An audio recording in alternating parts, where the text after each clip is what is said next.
സംഖ്യാപുസ്തകം 33 അധ്യായം.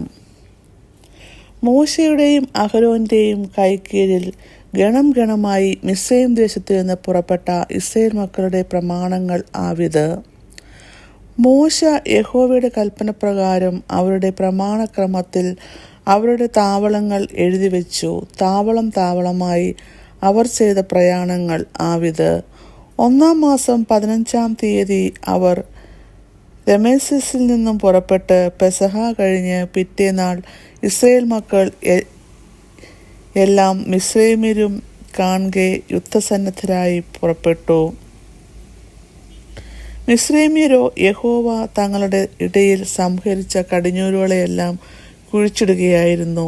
അവരുടെ ദേവന്മാരുടെ മേലും യഹോവ ന്യായവിധി നടത്തിയിരുന്നു.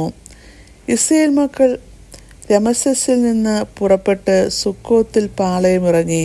സുക്കോത്തിൽ നിന്നും അവർ പുറപ്പെട്ട് മരുഭൂമിയുടെ അറ്റത്തുള്ള ഏഥാമിൽ പാളയമിറങ്ങി.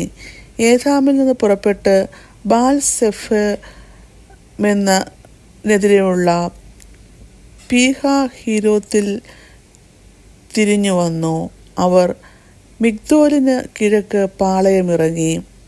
പീഹഹീരോത്തിന്റെ കിഴക്ക് നിന്ന് പുറപ്പെട്ട് കടലിന്റെ നടുവിൽ കൂടി മരുഭൂമിയിൽ കടന്ന് ഏഥാം മരുഭൂമിയിൽ 3 ദിവസത്തെ വഴി നടന്ന് മാറയിൽ പാളയമിറങ്ങി. മാറയിൽ നിന്ന് പുറപ്പെട്ട് എലീമിൽ എത്തി. എലീമിൽ 12 നീരുറവയും 70 ഈത്തപ്പനയും ഉണ്ടായിരുന്നത് കൊണ്ട് അവർ അവിടെ പാളയമിറങ്ങി. എലീമിൽ നിന്നും പുറപ്പെട്ട് ചെങ്കടലിനരികെ പാളയമിറങ്ങി. ചെങ്കടലിനരികിൽ നിന്നും പുറപ്പെട്ട് സീൻ മരുഭൂമിയിൽ പാളയമിറങ്ങി. സീൻ മരുഭൂമിയിൽ നിന്നും പുറപ്പെട്ട് ദൊഫ്കയിൽ പാളയമിറങ്ങി. ദൊഫ്കയിൽ നിന്ന് പുറപ്പെട്ട് ആലൂശിൽ പാളയമിറങ്ങി. ആലൂശിൽ നിന്നും പുറപ്പെട്ട് രഫീദീമിൽ പാളയമിറങ്ങി. അവിടെ ജനത്തിന് കുടിപ്പാൻ വെള്ളമില്ലായിരുന്നു.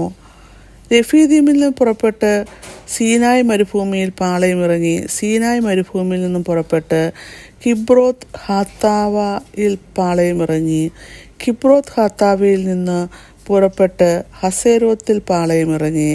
ഹസേരോത്തിൽ നിന്ന് പുറപ്പെട്ട് രിത്മയിൽ പാളയമിറങ്ങി. രിത്മയിൽ നിന്ന് പുറപ്പെട്ട് റിമോൻ പെരേസിൽ പാളയമിറങ്ങി. റിമോൻ പെരേസിൽ നിന്ന് പുറപ്പെട്ട് ലിബ്നയിൽ പാളയമിറങ്ങി. ലിബ്നയിൽ നിന്നും പുറപ്പെട്ട് രിസയിൽ പാളയമിറങ്ങി. രിസയിൽ നിന്നും പുറപ്പെട്ട് കെഹേലാഥയിൽ പാളയമിറങ്ങി. കെഹേലാഥയിൽ നിന്ന് പുറപ്പെട്ട് ശാഫീർ മലയിൽ പാളയമിറങ്ങി. ശാഫീർ മലയിൽ നിന്നും പുറപ്പെട്ട് ഹരാദയിൽ പാളയമിറങ്ങി. ഹരാദയിൽ നിന്നും പുറപ്പെട്ട് മഖ്ഹലോത്തിൽ പാളയമിറങ്ങി. മഖ്ഹലോത്തിൽ നിന്നും പുറപ്പെട്ട് തഹത്തിൽ പാളയമിറങ്ങി.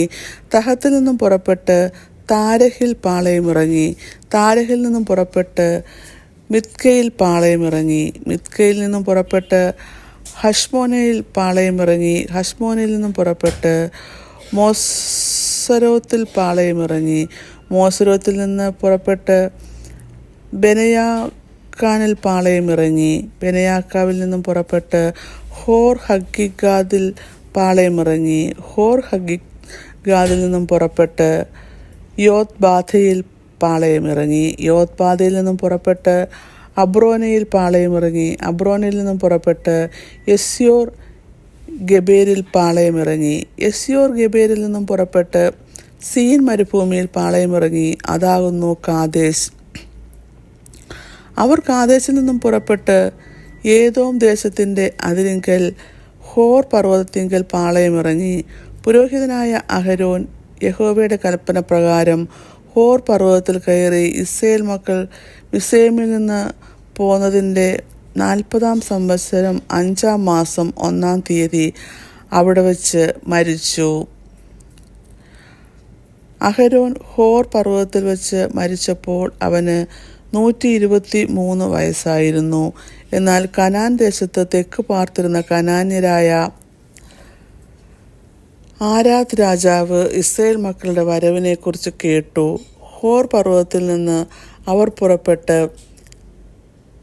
സൽമോനയിൽ പാളയമിറങ്ങി. സൽമോനയിൽ നിന്ന് പുറപ്പെട്ട് പൂനോനിൽ പാളയമിറങ്ങി. പൂനോനിൽ നിന്ന് പുറപ്പെട്ട് ഓബാത്തിൽ പാളയമിറങ്ങി. ഓബാത്തിൽ നിന്നും പുറപ്പെട്ട് മോവാബിൻ്റെ അതിരിങ്കൽ ഈയെ അബാരീമിൽ പാളയമിറങ്ങി. ഈയെ അരാമിൽ നിന്ന് പുറപ്പെട്ട് ദിബോൻ ഗാദിൽ പാളയമിറങ്ങി. ദിബോൻ ഗാദിൽ നിന്ന് പുറപ്പെട്ട് അൽമോദി ബ്ലാഥയീമിൽ പാളയമിറങ്ങി. അൽമോദി ബ്ലാഥയീമിൽ നിന്ന് പുറപ്പെട്ട് നെബോവിന് കിഴക്ക് അബാരി പർവ്വതത്തിങ്കൽ പാളയമിറങ്ങി. അബാരി പർവ്വതത്തിൽ നിന്ന് പുറപ്പെട്ട് യെരിഹോവിനെതിരെ യോർദാനരികെ മോവാബ് സമഭൂമിയിൽ പാളയമിറങ്ങി.